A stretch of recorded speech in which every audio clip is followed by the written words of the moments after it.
Greetings, everyone! It is I, Tantisnair Van Dracovin, your Lord and Emperor here at the Dracovin Empire on both YouTube and Twitch. I hope you're joining me, of course, joining me live on Twitch.tv. Hey, everybody! Welcome! If you're joining me later on YouTube, a few days after it was streamed and recorded live, hey, everybody! Today's question is, have you done anything with Eox or other planets here? Because today I wanted to talk about something that was a little different than a lot of my other topics. I've talked about the solar system of Golarion in past videos, but today I wanted to focus more on one particular planet, Eox, the Dead World. I thought it would be very appropriate to, well, the season we're in now, to talk about something a little bit more spooky. And I'm not going to be talking about Eox in Starfinder. No, I could talk about it in the age of Starfinder, many thousands or so years into the future. That's a very different topic to talk about. I'm talking about if I was playing Pathfinder right now, and in the time period of Pathfinder and all the adventure paths, what happens if I go to Eox there? That's the question we're asking. That's what we're going to be diving into, and I hope you enjoy learning a little bit more about Eox, the Dead World. And just, again, if you ever visited or used Eox, or maybe even any other planet, that's the question for today to put into Twitch chat if you're live, or in the comments if you're YouTube chat. But let's start. And as I usually do with all of these, and especially this Spooktober, I talk about the books that you would use and reference for this, which I would use the Pathfinder Chronicles campaign setting, that's the first one, and of course the Distance World books.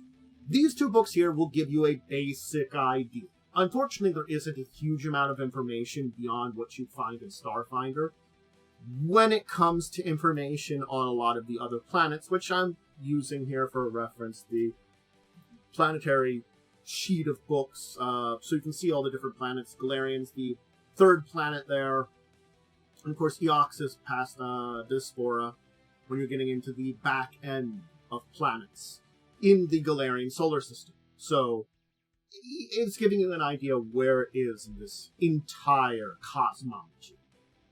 So it is the sixth planet from Golarion's sun. In comparison to Golarion, it has a diameter about 2/3 of it and a mass about 2/3 of it. Its gravity is the same as Golarion. So it has a very Golarion-like gravity, basically a 1G gravity. Its atmosphere is completely unbreathable. Its orbit is every 5 years, and it does have 2 satellites, which we're going to talk about today still. And it does have some things that live there. The thing about the dead planet, Eox, is it was once a fertile planet. There was a very human-like race of geniuses that basically lived there and existed there. But there was a grand disaster on that planet. The greatest disaster of all of the planets, up until at least this point in time, in all of the Golarion solar system. Basically, an ancient magical war ended with the destruction of the entire planet's atmosphere and ended all life there. So now, what survived? Undead. They don't need air to survive. And of course, in a magic war, not like there's not going to be some.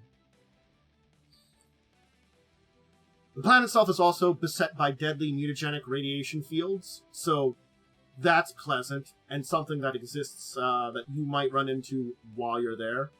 I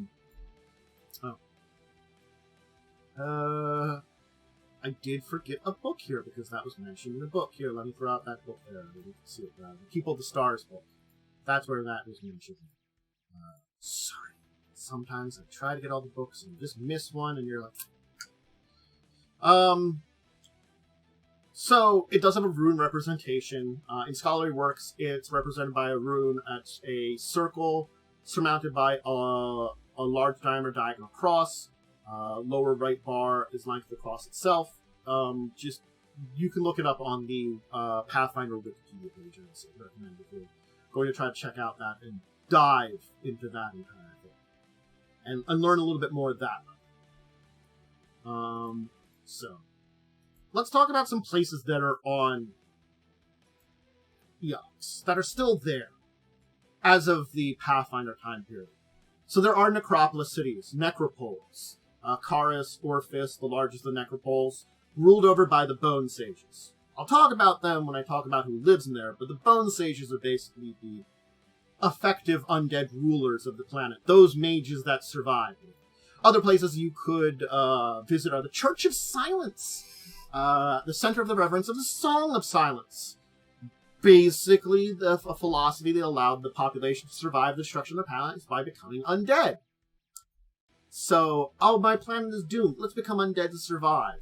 There's a church all around this kind of like religious tone of it, I guess. It's 20-story tall black tower outside of Orphis with a massive spines, railless balconies, windows that open and close smoothly in horrible organic ways.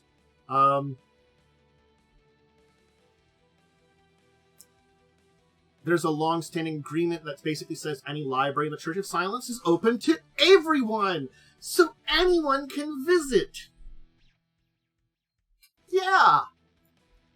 The Ficornia Basin is a vast crater in the northeastern hemisphere. And it's so large, it basically makes Eox the only non-spherical planet in the solar system. It's a crater so large, it changes the planet from being a sphere. That's impressive. It was basically created in the catastrophe which destroyed the planet. Think Earthfall, but bigger. Millions of cubic meters of rock were torn from the planet's surface, vaporized, launched into space, leaving a oozing wound in the planet itself. With, like, the core itself being exposed. The core of the planet. And since then, gravity and erosion haven't really done a good job of erasing the evidence of this planetary death throw. The area itself is, though, surrounded by a mountain range called the Fringe, which is twice as tall on the crater side and kind of perilously drops to the floor. It's filled with obsidian, ashen boulders, and sludgy remnants of old seas. There's also damaged magnetic fields, ley lines, ball lightning, strange flames, magical transformation storms, geysers of volcanoes that could constantly erupt, destroying both life and life-giving chemicals at the same time in the area. Ghosts, hungry ghosts killed by the catalysm and cut off from the River of Stoles by the violence of their death, roam the basin in basically gibbering packs. If you want to communicate with these souls, this is the easiest place to it. But even the Bone Sages usually avoid doing that. They're very unhappy about being super nuked. Glass serpents and strange creatures read by the radiation, like semi-intelligent grubs and echoliths, are the only thing that live there. So there are things that actually somehow live there. They're just not great things. And then ghosts. People still visit the place. Bizarre life forms that somehow live here to be studied. Or maybe learn about the calamity, look for ancient relics that might have survived. And regardless, though, it's a dangerous place to visit. There is a place called the Halls of the Living. It's a sealed vault in the Oxian city of Karis, and it is the home to the last non-undead community on the entire planet. Basically, it's after Eox had been destroyed. The Bone Sages discovered this place, where some of their kinsmen had taken refuge and grown into an inbred but sustainable society. City of Krausis was founded around it, expanded, basically installed magical viewing and manipulation devices for amusement. So, it's a wildlife preserve or a zoo. Basically, what was left of the humanoid creatures there wasn't really a great population, kind of spread amongst themselves, managed to survive. So it's kind of like this voyeuristic interest that things like pain, sex, the Bone Sages basically torture or force the inhabitants to do things. The residents of the halls of living realize this, that they are basically pets. But either they've given up on escape or just... It's still probably pretty good life. But in order to sustain the gene pool, be wary, because sometimes if you're a living humanoid visiting Eox, you're captured and thrown in the Hall of Living. Hey, we need some more fresh meat for the halls. Yeah, it's a place. Remembrance Rock is a flat-topped several-mile-high mesa directly opposite the Fecund Basin on it. It was created by soil that basically got pushed by the explosion that created the basin. Carved into the walls are crypts and tunnels shaped by the Bone Sages, inhabited only by guardian creatures, and basically dedicated to the loved ones lost in the calamity that destroyed the ecosystem. Basically, many Bone Sages still remember these friends and family. But they also know that their transformation into what they are would not have happened without the atrocity that happened. So it's sort of like this entire thing that maybe there's a spark of something living that still remains within the Bone Sages, and it's the remembrance in these basically tombs they created for their losses that are important to them. It's an interesting juxtaposition with the Eox. So let's talk about the things that live there, because of course we can talk about the places to visit, but we should talk about the Bone Sages and some of the other very unique creatures that exist here. And there are some that we don't know the existence of. So the main things that do live on this planet, of course, are the Bone Sages. They're very lich-like, but they are formed from the original Eoxian humans. They're a race of highly intelligent undead spellcasters. They look, and ability-wise, are very similar to liches.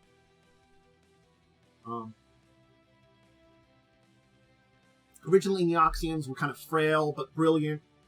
Masters of magic and technology. Some of probably the greatest had ever been in the Golarion solar system. This greatness, though, gave them a sense of superiority, of trying to dominate, and this led to the calamity. Maybe God sought to punish Eox's hubris. Maybe it was self-inflicted. There's also, like, recoil from weapons that destroyed their greatest rivals, the twins, Daramar and Ovo, creating Dysphoria, the kind of, like, area there. Whatever the cause, because it's actually kind of been lost. Eox was burned, shattered, stripped of its atmosphere. Most were killed instantly.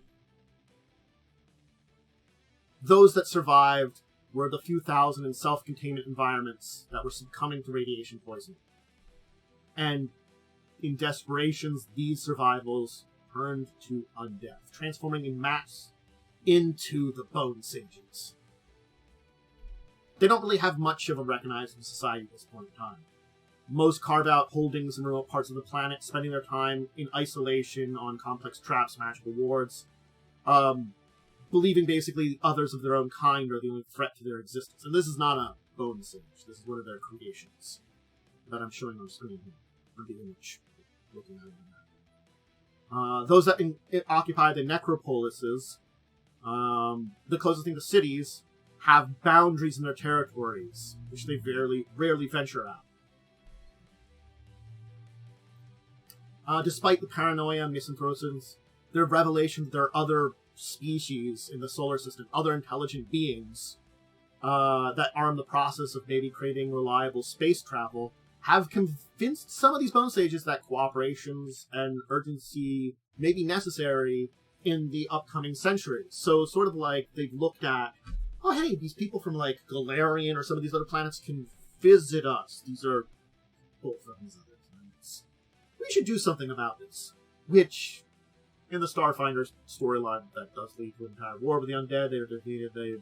But that's an entire thing. We'll talk about it when we talk about Starfinder Eox in the future, which I will do.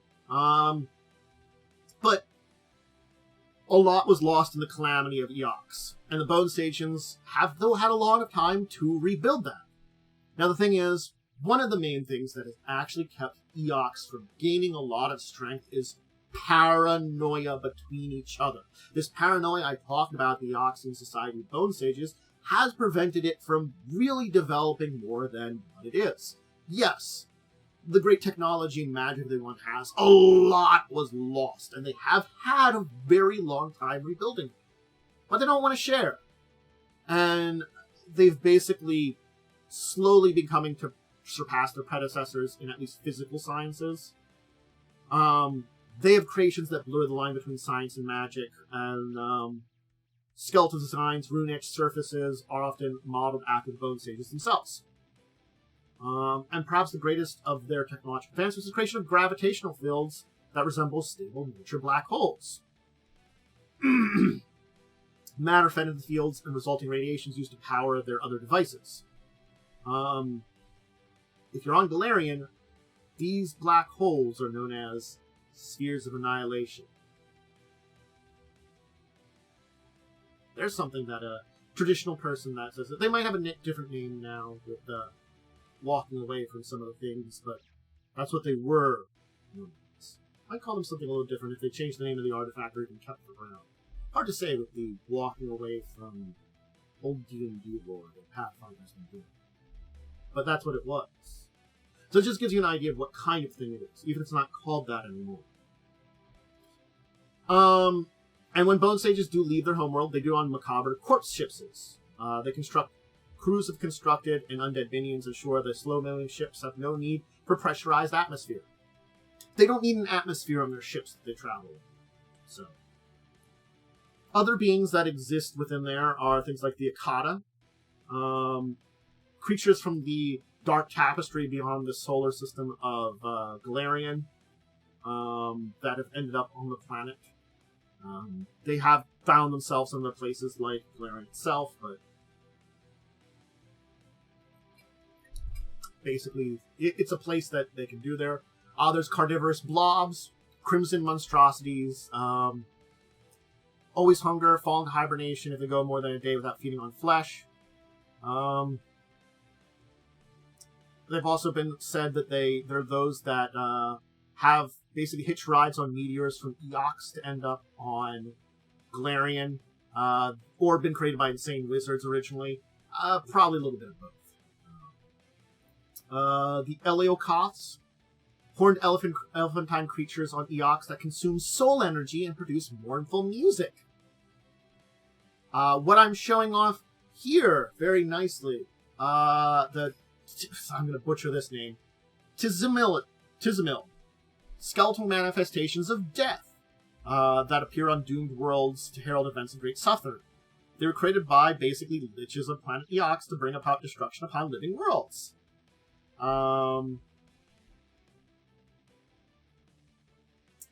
Yep. So, they're pretty horrible things. They thrive upon worlds in the eve of dark times. Unknown whether they cause or merely presage the events. They've been defeated on heroes or sealed within ancient forgotten tombs. They've been known to consume entire stars to shut down worlds preferred for end times, it's been rumored if.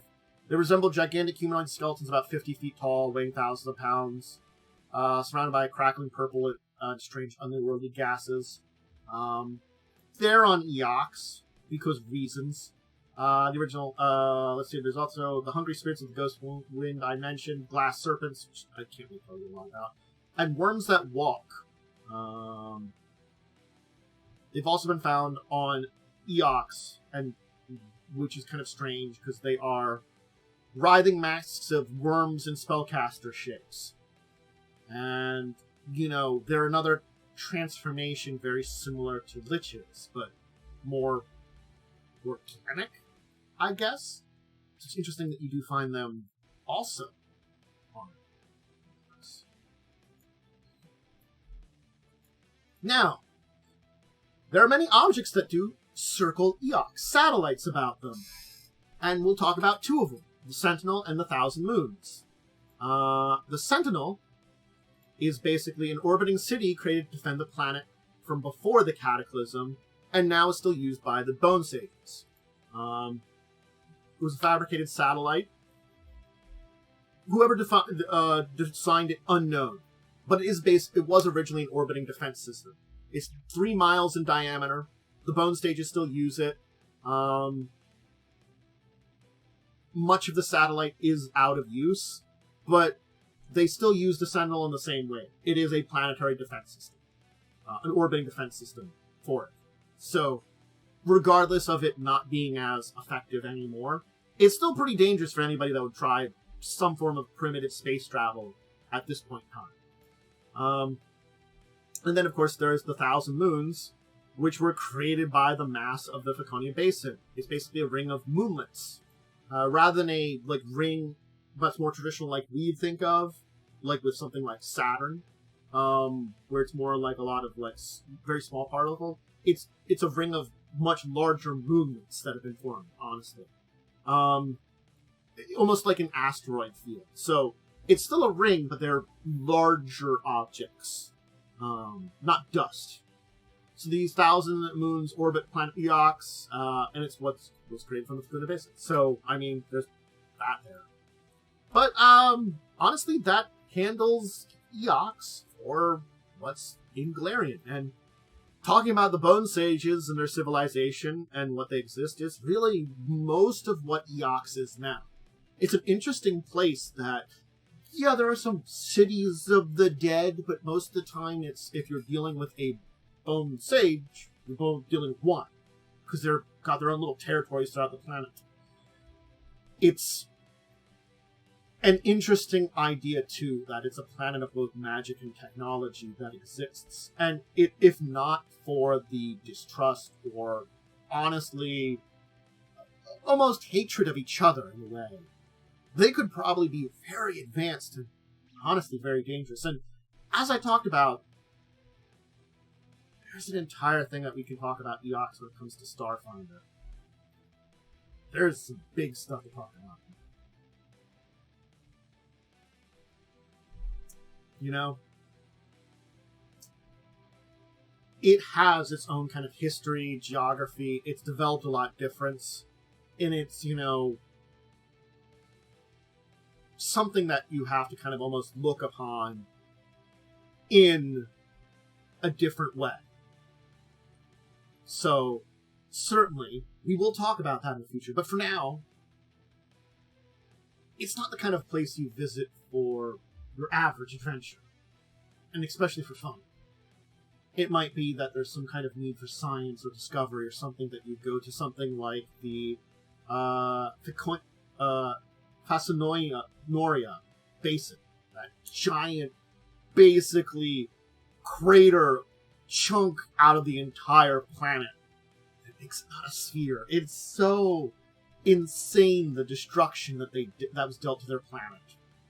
And so terrible to their people. It is surprising you have any kind of life there, and even the life that's there is so monstrous.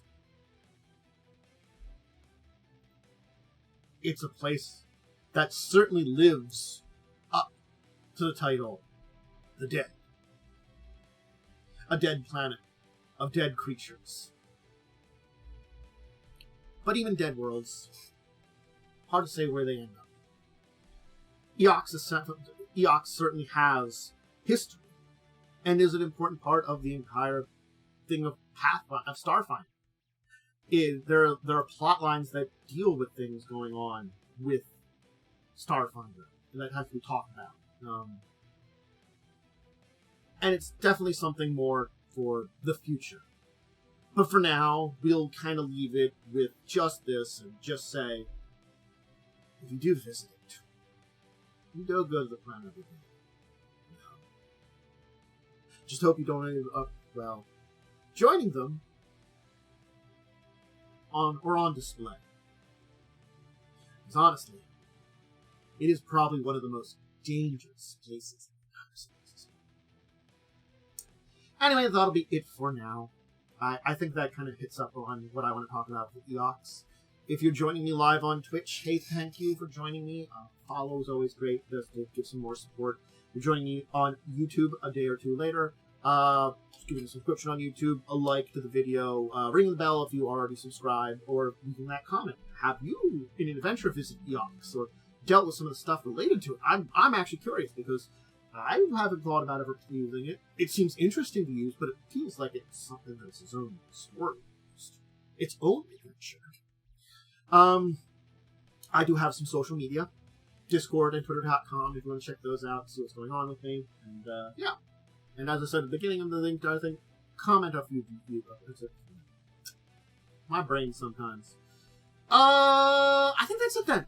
Yeah, I think I gave all my shoutouts. I think I gave all my thoughts on Eox. I'm going to say to everyone out there, thank you for joining again. I hope you enjoyed learning about this. It was very fun to talk about it. And in this Spooktober of spooky kind of more topics, I hope it's something a little bit more spooky, a little bit more haunted. But anyway, until the next time we talk about more Pathfinder topics, we've got plenty of them to talk about, plenty spooky or non-spooky, and even some Storyfinder in the future. I bid all of you out there farewell.